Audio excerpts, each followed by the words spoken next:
Some of the most healthy people I know are looked upon by some of the most unhealthy people I know as kooks and as psychopaths and as people who have eating disorders.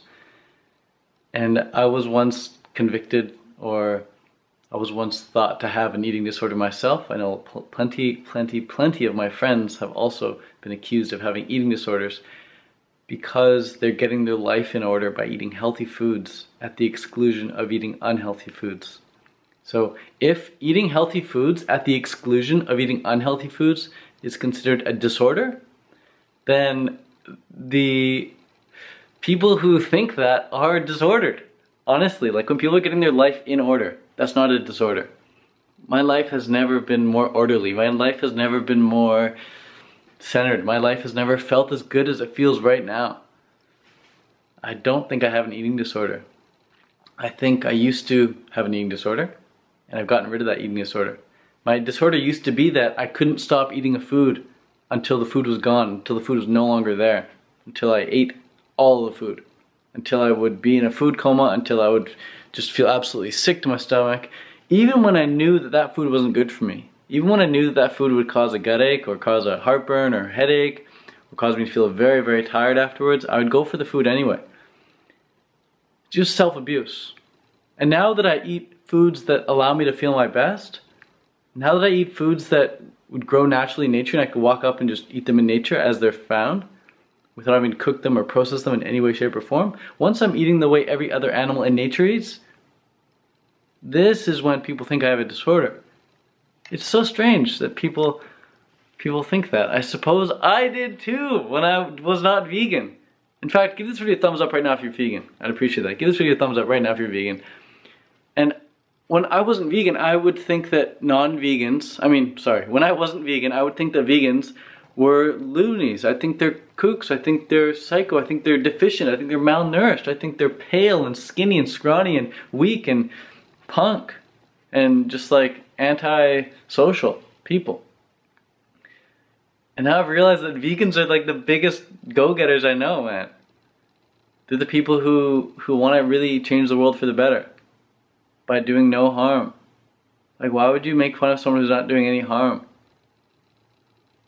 It's crazy, bro. You know why you do it? Because you want to justify how you feel for doing harm. So I would make fun of vegans and say, for every animal you don't eat, I'll eat 5. Because I wanted to justify, I need to put them down so that I could look like I'm on their level. You know, when people are trying to bring you down or pull you down, it's because they see you as above. They feel like you're above them. Subconsciously, they might not be consciously aware of that, but subconsciously they feel that you're superior to them, so they want to bring you down. But you gotta remember that quote, a lion never loses sleep over the opinion of a sheep. So when you know that you're right, when you know you're doing the right thing, by eating a fruit diet, by focusing on the fruit, eating 100% raw, eating as much raw as you can, eating mostly raw, and people like your family or friends say, you know, what you're doing isn't right. What you're doing is just not healthy. Then you need to take a look at their life. You need to take a look at their eyes and see if they're healthy. See their attitude towards life and ask yourself, is that the attitude that you want to take on? Or do you want to take on the attitude of the fruitarians on YouTube, on the vegans on YouTube? Do you want to take on the attitude of the positive people out there? I'd vouch for the latter, man. I've been to fruit festivals and I see these 40, 50, 60, 70-year-old people who've been eating raw vegan for 20, 30, 40 years. And I'm like, damn, I want that. I want what they have. And then people in the family come up to me and talk to me, they're like overweight or they're sick or they have disease. And I'm like, bro, I don't even want what you have. Like, it's okay. I understand I'm not going to have what you have by eating the way I'm eating. And that's exactly why I'm eating the way I'm eating, because I don't want what you have. We have the same genetics and I don't want that. So you kind of gotta go your own path and set an example, man. And there's gonna be a lot of people. It's so strange. One of the strangest things in life is having someone hate you at one point or be against you at one point or think you're annoying at one point or think you're ridiculous at one point in life, and then come back a couple years later, maybe even 12 years later, come back and say, bro, like, I'm actually like all for you. I'm a fan now. I actually watch your stuff. I like your stuff. You're inspiring. It's so strange because the last memory you have of this person is them being against you, and now they're with you. It's like, what? Are they actually with you? Are they just saying that, or do they actually have a change of heart? They become awake. Have they become aware? Have they seen the light? I just saw a funny joke this morning on my Facebook. I was asking people for some vegan jokes, and someone's like, how many meat eaters does it take to screw in a light bulb? Answer, none. They'd rather stay in the dark. Thanks so much for watching this video, guys. Just want to give you guys props for doing what you do. Being vegans, being raw vegans, being beacons of light for people who need it most.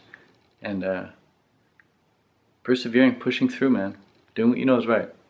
Doing what you know is right in the face of thousands of people, perhaps millions of people who think you're not doing it right. Just keep setting the example, man. That's all you can do. Set the example, get the results. And take advice, man. Take advice and take inspiration from the people who are living the life that you want to live. Absolutely, 100%. Peace.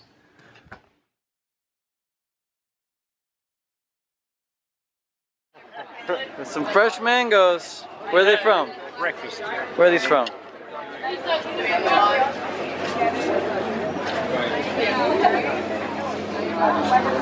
Puerto Rico. Puerto Rico. Ever been to Puerto Rico? Been to Puerto Rico yet, but You've had some, I know you've had Filipino mangoes though. oh yeah. Filipinos are called the Carabao mango, and at home in Australia we have the Kensington Pride. We have the Sensation mango from Florida, which is a nice one. How many mangoes have you eaten in your entire life? How many mangoes have I eaten? I have grown 30 different varieties of mangoes on my property in Australia. So I've eaten thousands of mangoes. Over 10,000. Oh, I would say so. Well, when you sometimes sit down and have 10 or 12 mangoes, just for your first meal, Yeah. that's the idea. Thank you. Thank you. Enjoy your mangoes, Rob. Thank you. Good shit.